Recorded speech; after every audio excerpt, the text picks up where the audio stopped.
Constitution right है, लेकिन आप देखा जाएगा यहाँ प्रोटेस्ट करने नहीं दिया जा रहा है। सबको इसके खिलाफ एहतजाज करना चाहिए, सबको रोड पे उतरना चाहिए। इसमें सिर्फ मुसलमानों को छोड़ के सबको नागरिकता देने की बात की गई है। भेदभाव वाली राजनीति है, हिंदू मुस्लिम वाली राजनीति है। हमको इस पे आवाज उठाना चाहिए। CAA काला कानून है, CAA मुर्दाबाद, CAA मुर्दाबाद। मैं Sarfaraz Shaikh, general secretary SDPI Kalwa Mumbra. आप लोग जो है यहाँ पे प्रोटेस्ट करने के लिए इकट्ठा हुए हैं, वजह क्या है? वजह है जो देश में काला कानून वापस लाया जा रहा है, जो CAA एक्ट जो 2019 में लाया गया था, लेकिन कुछ वजह से वो नहीं पूरा फ्रेम किया गया। लेकिन ये वापस से थोड़े दिन पहले रेजोल्यूशन पास किया गया और ये काला कानून के तहत जो बाहर से बांग्लादेश और अफगानिस्तान पाकिस्तान से जो आएगा, जिनके पास नागरिकता नहीं है, हम उनको नागरिकता देंगे, सिर्फ मुसलमान को छोड़ के। तो ये काला कानून के साथ NCR भी लाया जाएगा। जो NCR जो आने वाले सेंसस में NPR होगा, जो NCR में नहीं आया तो उनको सीधा वो सिटीजनशिप से घोषित मतलब बॉयकॉट कर देंगे, उनको डिटेक्शन कैंप भेज देंगे और उनकी प्रॉपर्टी सीज किया जाएगा। तो ये काला कानून बहुत गंदा कानून है, इसको हम इसलिए वापस करना चाहिए, इसको बॉयकॉट करना चाहिए। उसके लिए हमने आज SDPI वालों ने प्रोटेस्ट रखा था। केंद्रीय गृह मंत्री का कहना है, अमित शाह का, कि NCR से और CAA का कोई लेना देना नहीं है, कोई संबंध नहीं है। इसको लेकर जो माहौल बनाया जा रहा है वो गलत बनाया जा रहा है। आज फिर से उन्होंने बयान दिया, लेकिन वो बयान देते न्यूज पे कुछ और, लेकिन बाद में व्हाट्सएप पे उनका ही खुद का वीडियो आता है, जो मेरे पास भी अभी भी सेव है, जो 3-4 दिन पहले का वीडियो है। उन्होंने साफ कहा है कि CAA आने के बाद मैं तुरंत NRC लाऊंगा, NPR लाऊंगा। तो मतलब क्या हो गया, जो नागरिकता में साबित नहीं हुआ, जो बाहर से आए हैं, जो नागरिकता में साबित नहीं हुआ, वो ये तहत के एक्ट से उनको नागरिकता मिल जाएगी।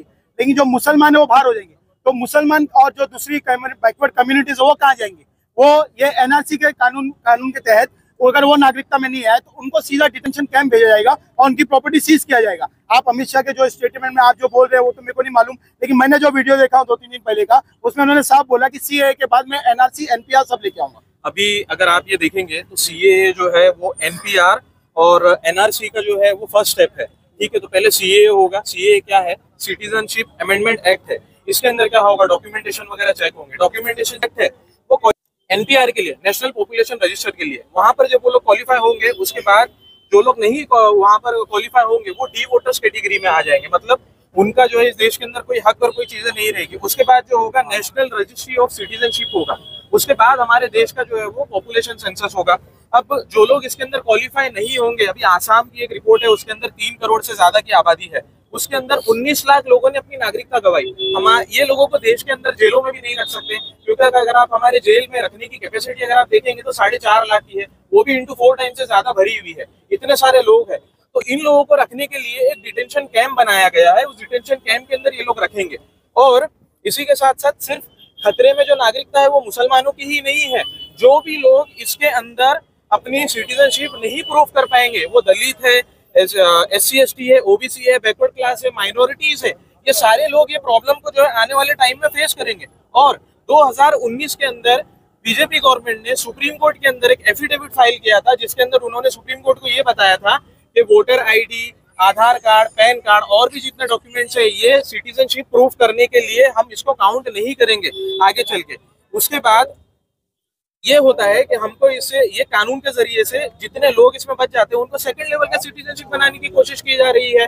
और जो बीजेपी के जरिए से पोलराइजेशन हमारे देश के अंदर चल रहा है, वो चल ही रहा है। डिवाइड एंड रूल की पॉलिटिक्स जो चल रही है वो चल ही रही है। और ये चीजों को देखते हुए हमारी पार्टी ने कल सुप्रीम कोर्ट के अंदर पिटीशन फाइल किया है और हम लोग इसके लिए जो है तो लीगल फाइट लड़ेंगे सुप्रीम कोर्ट के अंदर। अमित शाह का कहना है कि CAA कानून जो बना है वो सिटीजनशिप देने का कानून है, सिटीजनशिप लेने का कानून नहीं है, पहली बात। दूसरी बात ये है कि इसमें किसी को अपनी नागरिकता प्रूफ करनी नहीं है। जो ऑलरेडी इंडिया के रेसिडेंट हैं, ये उनके लिए है जो शरणार्थी बनकर आपके देश में आए हुए हैं, आपसे शरण मांग रहे हैं। तो देखिए, जब अगर ये उनके लिए कानून बना हुआ गया तो हमने देश के अंदर डिटेंशन कैंप क्यों बनाएंगे? जो लोग बाहर से आए उनको बाहर भेज देना चाहिए। दूसरी चीज ये है, जब ये कानून बाहर वालों के लिए बनाया गया है तो क्या हमारे देश का जो सिस्टम है वो इतना कमजोर है कि बाहर के देश के लोग आकर हमारे देश के अंदर Aadhaar card, PAN card, ration card जैसी सुविधाओं का जो है आनंद ले रहे हैं और हमारे देश के अंदर रह रहे हैं? तो ये गवर्नमेंट का कम्प्लीटली फेलियर है इसके अंदर। और अगर उन्होंने ये बताया कि ये नागरिकता देने का कानून है, तो जब प्रधानमंत्री नरेंद्र मोदी जी ने 12 तारीख को जब ये नोटिफिकेशन जाहिर किया तो उसके अंदर मुसलमानों का नाम क्यों नहीं लिखा? उन्होंने ये बात क्यों उसके अंदर लिखी कि हमारे देश के अंदर जो नागरिकता मिलेगी वो XYZ कम्युनिटीज को और कास्ट को मिलेगी, तो मुसलमानों का नाम क्यों नहीं उसके अंदर मेंशन किया गया? हमारा सवाल ये है। कानून है वो 3 देशों के ऊपर आधारित है, बांग्लादेश, पाकिस्तान और अफगानिस्तान। उनमें से जो माइनॉरिटीज है, क्योंकि वो तीनों इस्लामिक स्टेट है, तो वहां पे माइनॉरिटीज कौन होंगे ये आपको पता है। उनको सिटीजनशिप देने की बात कही गई है, जो आपके ऑलरेडी देश में आ चुके हैं। ये आज नहीं आए हुए हैं, लगभग 6 साल पहले आके आपके यहाँ बसे हुए हैं।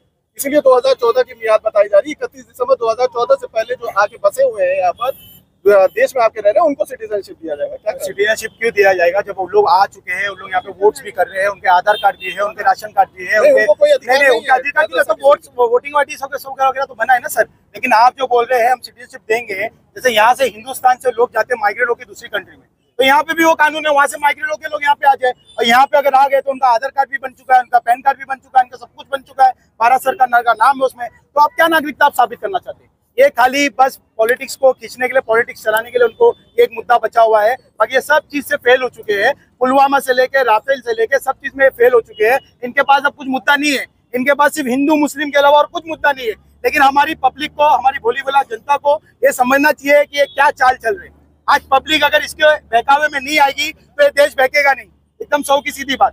कुछ लोग गद्दी पर पकड़ लिए हैं, वो गद्दी पे बैठने के वजह से हिंदू मुस्लिम और आम जनता भी पकड़ाई गई हुई है, पागल हो चुकी है, जो उनके बहकावे में आके कदम उठा रही है। तो हमको सोचना चाहिए, हमको रोजगार की जरूरत है, हमको महंगाई से लड़ने की जरूरत है। हमारे पास अनाज नहीं है, हमारे पास खाने पीने को नहीं है, हमारे पास अच्छी एजुकेशन नहीं है, हमारे पास अच्छी यूनिवर्सिटी नहीं है, हमारे पास ये सब मुद्दा नहीं है। ये सब पे हम काम करेंगे तो ज्यादा अच्छा है। आज बेटी बचाओ बेटी पढ़ाओ के ऊपर आप नारे लगा रहे हैं, हम बेटी बचाओ बेटी पढ़ाओ, बेटी सुरक्षित कहाँ है? आप घुसपैठियों की बात कर रहे हैं। आपके हिंदुस्तान में, अरुणाचल प्रदेश में चाइना इतना घुस चुका है, उसके बारे में तो पहले सोचो, फिर बाद में दूसरों को नागरिकता देने के बारे में सोचना। पहले वो तो पूरा हमारा कंट्री को कब्जा या आधा हिस्सा कब्जा कर लिया, अरे पहले उनको तो बाहर निकालो। कहाँ है वो 56 इंच वाले हमारे प्राइम मिनिस्टर जी? वो तो जाके वहाँ खड़े हो गए, 56 इंच देख के चाइना वाले डर के भाग जाएंगे। तो उनको ये सब काम करना चाहिए। ये सब भोली जनता को ये सब पे बहकावे में नहीं लाए, और ये सब जो क्या बोलते गंगा जमुना की तहजीब जो बनी हुई है यहाँ पे उसको बनाए रखे, इनको तोड़ने की कोशिश ना करे। और हिंदू मुस्लिम में जो भाईचारा पहले से चलते हुए आ रहा है, वो भाईचारा मैं पब्लिक से अपील करूंगा, आवाम से अपील करूंगा कि इनकी पॉलिटिक्स में नहीं आए। हम जो भाईचारा बना के रखे थे, गंगा जमुना की जो हमारी तहजीब थी, उसको बना के रखे और उस पर हम अमल करें, उस पर हम कायम रहे। हम किसी के बहकावे में आके कुछ गलत कदम या कुछ गलत फैसला ना करें।